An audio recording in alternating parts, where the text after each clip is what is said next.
I remember nothing from before my 10th birthday.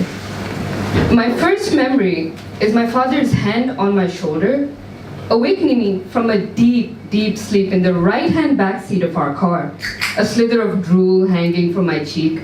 We are in the driveway of our family home, late on a gray February afternoon. And when we go inside the house, my mother is gone.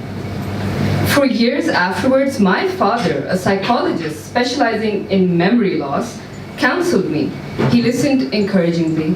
He held me when I became overwhelmed, deep into the evening, several times a week, after he had spent a long day at his practice. He helped me through to the other side. He persuaded me that the woman who had left him, who had abandoned him, vanished, as if sucked from the door on an airplane at 37,000 feet, still loved and cared for me, her son. But she never came back, never got in touch, not once.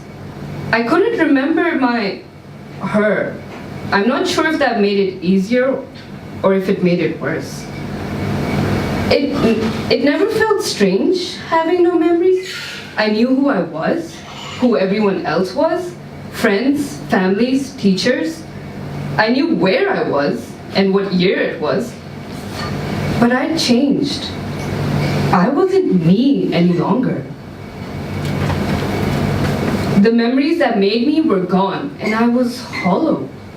My friends drifted away, and I was left alone.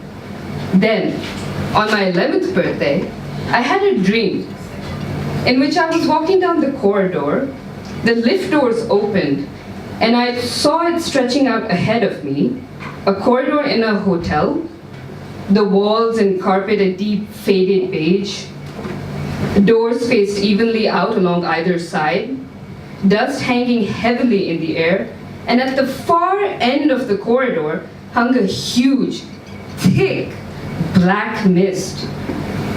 I began to walk. I didn't want to. My footsteps made no sound on the thick red carpet. The only noise was the deep and distant hum of an air conditioning unit.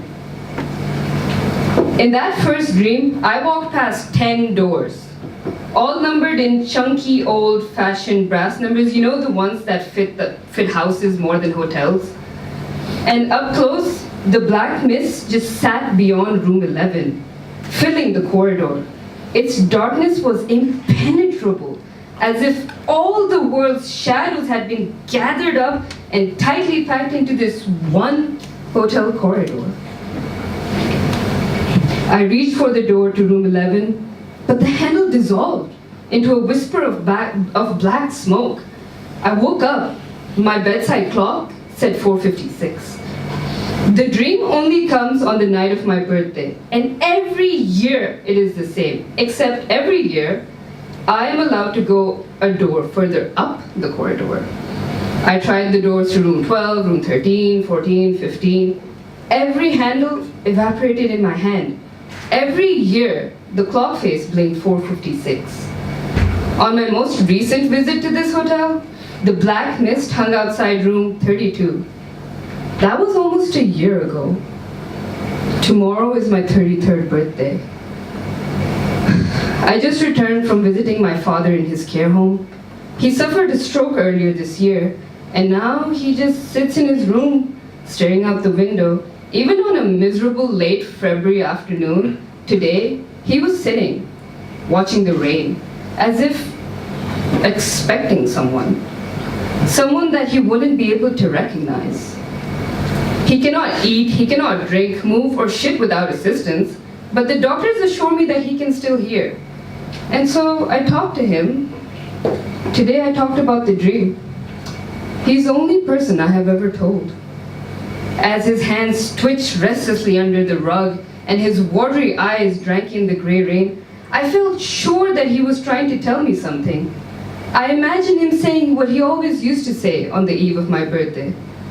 Whatever you do, don't open the door. But I would always argue, I can't help it. Just, he would make sure that I was looking him in the eye, as if he was able to get inside my mind. Don't open the door. Night comes and the dream with it. In years gone by, I tried to stay awake all night, forcing myself to stare at a screen or a book.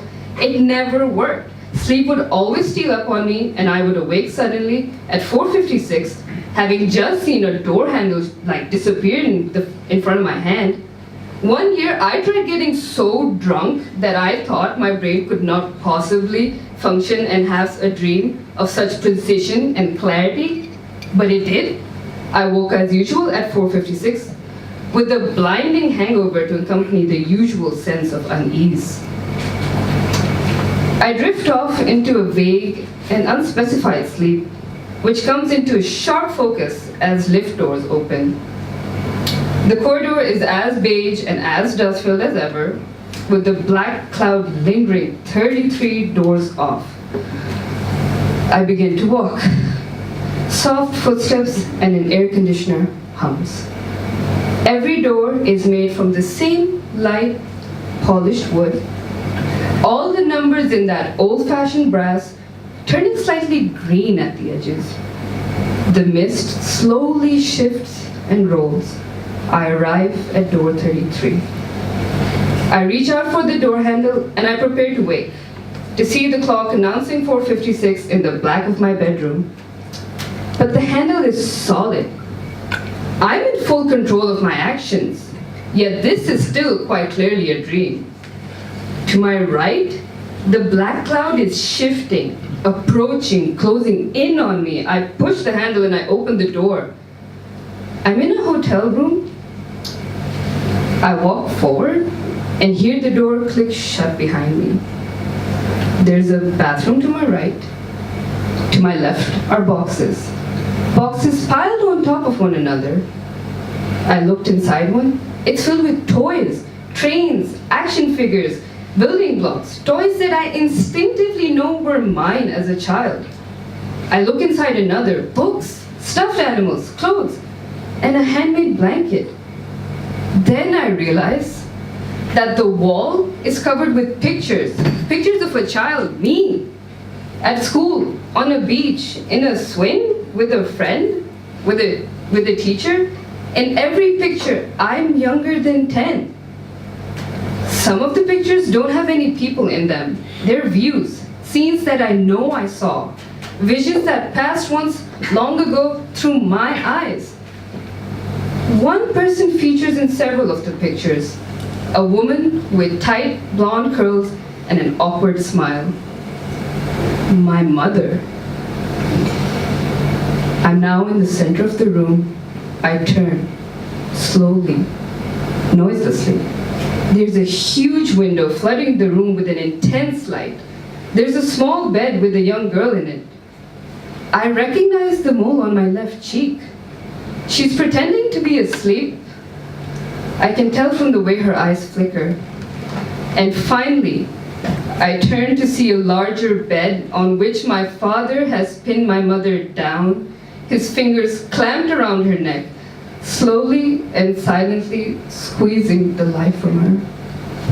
Thank you.